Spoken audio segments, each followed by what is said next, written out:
राजस्थान की जोधपुर जेल में बंद आसाराम बापू को सुप्रीम कोर्ट ने जमानत दे दी है। कोर्ट ने आसाराम बापू को अंतरिम जमानत दी है। पिछले दिनों बीमार चल रहे आसाराम बापू को इलाज के लिए महाराष्ट्र भी ले जाया गया था। बीच में सूरत की लाजपोर जेल में बंद उनके बेटे को गुजरात हाई कोर्ट ने बीमारी के चलते मिलने की अनुमति दी थी। अब सुप्रीम कोर्ट ने आसाराम बापू को अंतरिम जमानत दे दी है। सुप्रीम कोर्ट ने आसाराम बापू को अंतरिम जमानत स्वास्थ्य कारणों के आधार पर दी है। हालांकि इस दौरान कड़ी शर्तें भी लागू कर दी गई हैं। आसाराम बापू अंतरिम जमानत की अवधि में अपने फॉलोअर्स और अनुयायियों से मुलाकात नहीं कर पाएंगे। सुप्रीम कोर्ट ने आसाराम बापू को अंतरिम जमानत 31 मार्च तक दी है।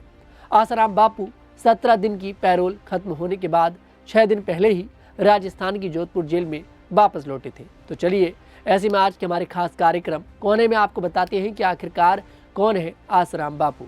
नमस्कार, द न्यूज़ 15 देख रहे हैं आप। मैं हूं आपके साथ तनुज दीक्षित। आसाराम का जन्म 17 अप्रैल 1941 को ब्रितानी भारत के नवाबशाह जिले के बेनाडी गांव में हुआ था, जो अब पाकिस्तान में है।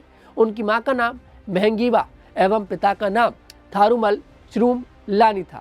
1947 में भारत विभाजन के समय वे और उनके परिवार के सभी लोग भारतीय अधिराज्य के गुजरात राज्य के अहमदाबाद में स्थापित हो गए थे। आसाराम बापू पर कई गंभीर आरोप लगे हैं। जोधपुर की एक अदालत ने उन्हें अपने आश्रम में एक नाबालिग लड़की के साथ बलात्कार का दोषी पाया था।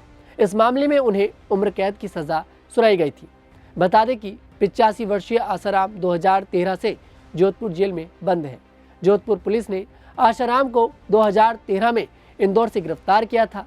उस पर अपने आश्रम में एक नाबालिग लड़की के साथ बलात्कार करने का आरोप था। 5 साल तक चले मुकदमे के बाद 25 अप्रैल 2018 को अदालत ने आसाराम को उम्र कैद की सजा सुनाई थी। यह मामला 2013 का है, जब एक नाबालिग लड़की ने आसाराम पर बलात्कार का आरोप लगाया था। लड़की के माता पिता ने बताया था कि उनकी बेटी छिंदवाड़ा के गुरुकुल में रहती थी। उन्हें एक दिन फोन आया कि उनकी बेटी बीमार है और उस पर भूत प्रेत का साया है। उन्हें बताया गया कि सिर्फ आसाराम ही उसे ठीक कर सकते हैं। इसके बाद माता पिता अपनी 16 साल की बेटी को लेकर जोधपुर आश्रम गए। आरोप है कि आसाराम ने लड़की को अपनी कुटिया में बुलाया और उसके साथ बलात्कार किया। 15 अगस्त 2013 को आसाराम के खिलाफ मामला दर्ज किया गया। 31 अगस्त 2013 को उन्हें इंदौर से गिरफ्तार कर लिया गया। तब से वे जोधपुर की सेंट्रल जेल में बंद थे। यह मामला काफी चर्चित रहा और इसमें कई मोड़ आए। अब सुप्रीम कोर्ट के इस फैसले के बाद इस मामले में एक नया मोड़ आ गया है। आसाराम के एक दोस्त के मुताबिक उसने किशोर उम्र में कच्छ के बड़े सिंधी संत लीला शाह बाबा का अनुयायी बनने की कोशिश की थी, लेकिन उसके जिद्दी और मनमोजी रंग ढंग को देखते हुए संत ने उसे कभी स्वीकार नहीं किया। मगर यह सच्चाई कभी सार्वजनिक तौर पर सामने नहीं आई। जल्दी आसुमल ने अपना नया नाम आसाराम बापू रखकर सन्यासी का सफेद चोला धारण कर लिया।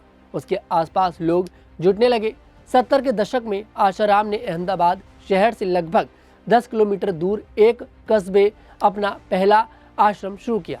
इस तरह धीरे धीरे उसका साम्राज्य बढ़ने लगा।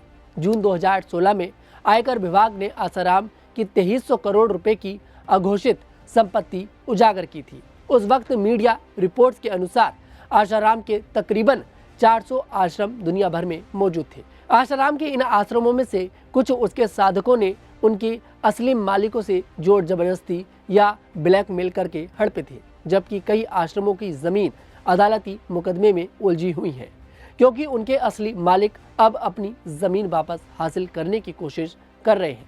कई लोग तो अपनी जायदाद से हाथ धो बैठे हैं। आध्यात्मिक और जनसेवा पर आसाराम की कुछ पत्रिकाएं हर साल उसे करोड़ों का मुनाफा देती थीं। तकरीबन 2 दर्जन उत्पादों की बिक्री में भी करोड़ों रुपए आते थे, जिनमें कई किस्म की आयुर्वेदिक दवाइयाँ, गोमूत्र, साबुन, शैम्पू और अगरबत्तियाँ वगैरह वगैरह शामिल थीं।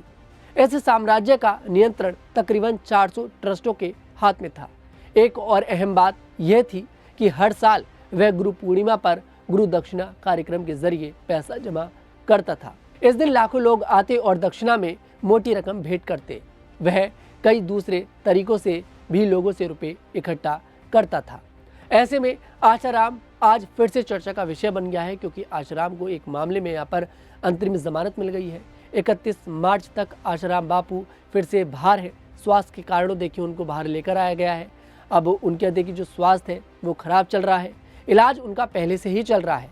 खैर, ये कहानी थी आसाराम की। आपको कैसी लगी कमेंट सेक्शन में जरूर बताइएगा।